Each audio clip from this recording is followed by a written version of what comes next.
بسم اللہ الرحمن الرحیم۔ السلام علیکم میرے مسلمان بھائیوں، بہنوں، بیٹیوں، بیٹوں، بزرگوں، دوستوں۔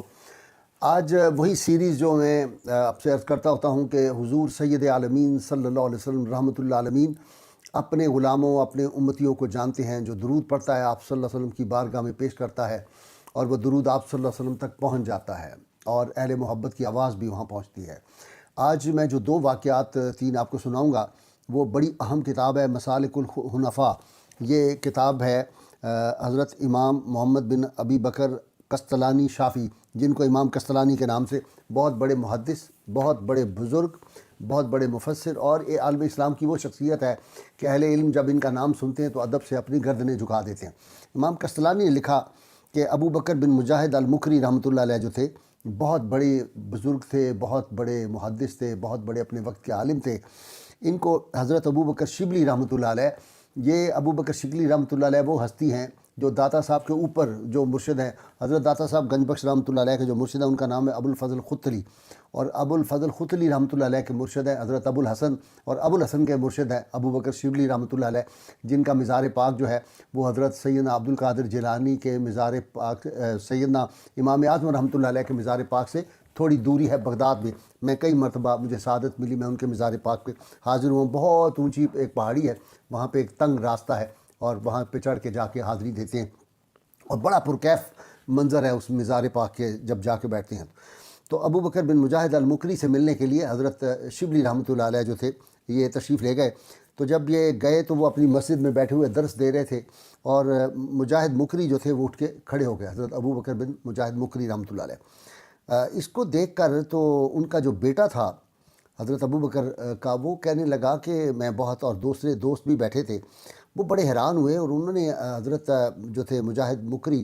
ان کی خدمت میں عرض کیا، کہا حضرت پہلے جو آتے وزیر آپ کی خدمت پہ علی بن عیسیٰ جو اس وقت کا خلیفہ کا وزیر تھا، مرکزی وزیر، آپ اس کے لیے اٹھ کے کھڑے نہیں ہوئے، اور یہ آئے ہیں، حالت بھی ان کی حضرت ابو شبلی کی جو تھی بظاہر مجذوبانہ سی حالت تھی، تو انہوں نے کہا ان کے لیے آپ کیوں اٹھ کے کھڑے ہوئے ہیں؟ تو انہوں نے جواب دیا،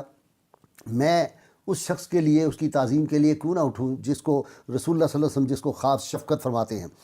تو انہوں نے کہا کہ وہ کیا شفقت ہے؟ تو انہوں نے کہا میں نے خواب میں دیکھا تھا کہ نبی کریم صلی اللہ علیہ وسلم نے مجھے فرمایا تھا،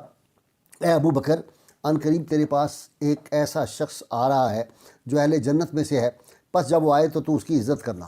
تو ابن مجاہد رحمۃ اللہ علیہ کہتے ہیں کہ میں ابھی اس بات کو گزرے ہوئے 2 راتیں ہو گئی تھیں کہ میں نے نبی عالمین صلی اللہ علیہ وسلم کو دیکھا، تو آپ نے فرمایا، اکرمک اللہ کما اکرمتا رجلا من اہل الجنہ، اللہ تیری عزتوں میں اضافہ فرمائے جیسے تو نے اہل جنت میں سے ایک شخص کی عزت افزائی کی ہے۔ یعنی جب وہ اٹھ کے کھڑے ہوئے عزت کی، تو 2 دن بعد سید عالمین صلی اللہ علیہ وسلم خواب میں تشریف لائے، اور آپ نے آپ کے ان کو یہ دعا دی۔ تو کہتے ہیں میں نے عرض کیا، یا رسول اللہ صلی اللہ علیہ وسلم، شبلی کو آپ اتنی جزا عطا فرماتے ہیں، اور اس کا آپ اتنی اس کے لیے شفقت فرماتے ہیں، اس کا سبب کیا ہے؟ تو کہتے ہیں کہ حضور صلی اللہ علیہ وسلم نے فرمایا، اے ابن مجاہد، یہ شخص 5 نمازیں پڑھتا ہے،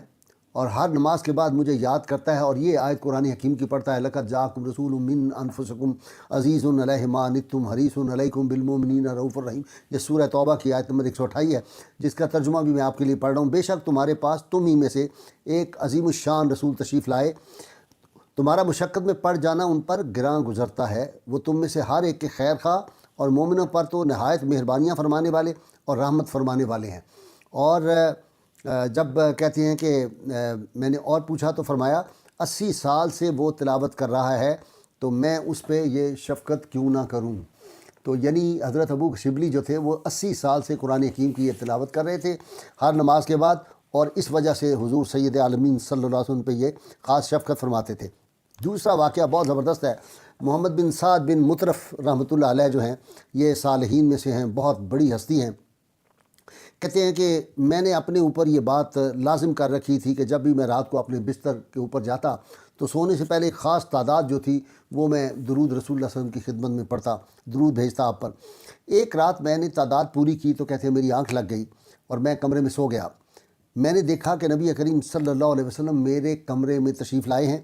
اور آپ صلی اللہ علیہ وسلم کے وجود نور کی بدولت پورا کمرہ نور سے بھر گیا اور جگمگا اٹھا میرا کمرہ۔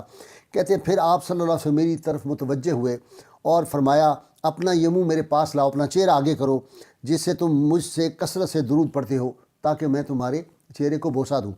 کہتے ہیں مجھے شرم محسوس ہوئی کہ میرے منہ کو رسول اللہ صلی اللہ علیہ وسلم بوسہ دیں گے، بس میں نے لیکن ادب کی وجہ سے میں نے اپنا چہرہ آپ کی طرف بڑھایا تو آپ صلی اللہ علیہ وسلم نے میرے گال پر، میری پیشانی پر بوسہ دیا۔ اس بوسہ کے سبب کہتے ہیں میں نیند سے بیدار ہو گیا اور ایک عجیب میں نے کیفیت محسوس کی، اور میرے پہلو میں سوئے ہوئے ساتھی جو تھے جب میں اٹھا تو وہ بھی اس آہٹ سے اٹھ گئے۔ پورا گھر آپ صلی اللہ علیہ وسلم کے وجود اطہر سے ایک ایسی خوشبو جو تھی اس سے معطر ہو گیا ہمارا پورا جو وہ کمرہ تھا۔ کہتے ہیں 8 دنوں تک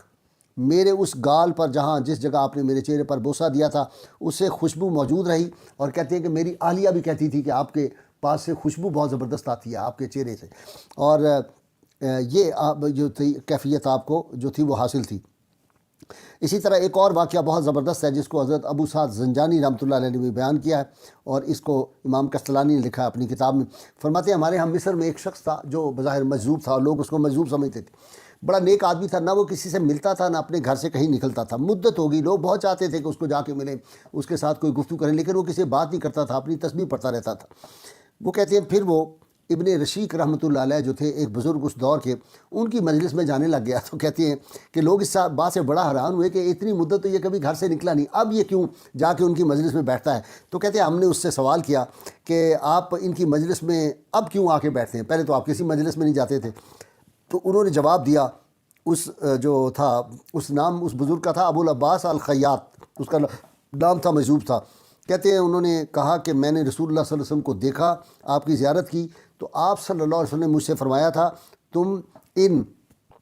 جو ہے ابن رشیق رحمۃ اللہ علیہ ان کی مجلس میں حاضر ہوا کرو، کیونکہ یہ وہ گروپ ہے، یہ وہ لوگ ہیں جو مجھ پر کثرت سے درود پڑھتے ہیں۔ یعنی اس سے یہ پتہ چلا کہ جو درود و سلام کی محافل ہوتی ہیں حقیقی طور پر دنیا کو دکھاوے کے لیے نہیں، لوگوں کو پیسے لوٹنے کے لیے نہیں، یہ جو آج کل بزنس بنا ہوا ہے کہ محافل لوگ کر رہے ہیں، نعوذ باللہ من ذالک، وہاں پہ جس طرح کے وہ لوگوں کو بلاتے ہیں، نعت خوانوں کو، جس طرح کہ انہوں نے لباس پہنا ہوتا ہے، اور یہ ڈسکو جو محافل شروع ہو گئی، یہ نہیں، وہ حقیقی محافل ہوتی تھی، اور وہاں یہ کیفیت ہوتی تھی کہ وہ ادب سے ان کی نگاہیں جھکی ہوتی تھی اور عجیب لوگوں کی کیفیت ہوتی۔ یہ جو آج کل آپ رواج دیکھتے ہیں ہاتھ اٹھا لو بٹھا لو، یہ اس طرح کی جو تھی کیا کہتے ہیں خرافات، یہ ان محافل میں نہیں ہوتی تھی، وہ ادب کی محافل ہے۔ تو اس طرح کی محافل جو ہوتی ہے وہاں پہ برکات ہوتی ہے، رسول اللہ صلی اللہ علیہ وسلم کی نگاہ اور فیض وہاں پہ حاصل ہوتا ہے۔ اللہ تعالیٰ سے دعا ہے اللہ تعالیٰ ہمیں حضور رحمت کونین صلی اللہ علیہ وسلم کی غیر مشروط محبت لامحدود فضائل نصیب فرمائے۔ اپنا نعرے کے لیے تیار ہو جائیے، گلی گلی کوچے کوچے کو بکو گونج رہا ہے تا قیامت انشاءاللہ گونجتا رہے گا۔ پاکستان کا مطلب کیا؟ لا الہ الا اللہ محمد رسول اللہ صلی اللہ علیہ وآلہ وسلم۔